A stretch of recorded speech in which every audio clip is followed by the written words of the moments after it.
בואו לראות איך הפכתי את זה בתלת מימד לזה. שלום לכם חברים, כאן יוני קרקסוני, ברוכים הבאים לסטודיו שלי, בבית, להדפסה בתלת מימד, של קליי ג'אקלינג.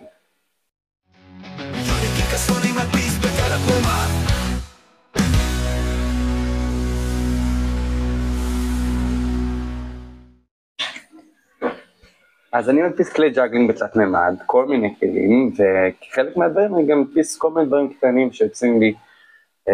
ולבן שלי למשל, לבן שלי מבקש כל מיני חרבות, אז אני עושה לו כל מיני חרבות שאני מוצא באינטרנט, או אפילו דברים שאני יוצר בעצמי,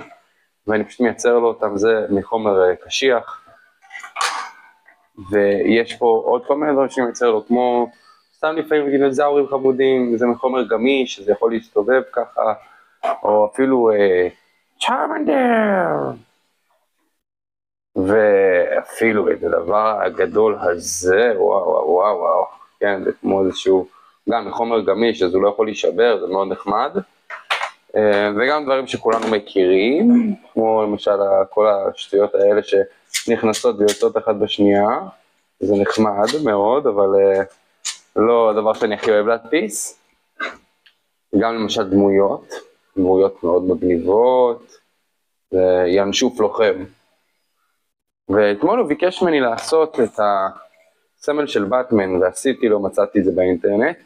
אז אמרתי לעצמי, וואו, אולי אני אקח את זה, אני אעשה מזה משהו חדש, אז יצרתי בעזרת AI, אחד שיש לו בעצם טכנולוגיה, כאילו ישנה עליו, ואז עשיתי את זה בתלת מימד, וככה זה נראה. וזה כיף שאפשר לעשות דברים שאנחנו מדמיינים בראש, וליצור אותם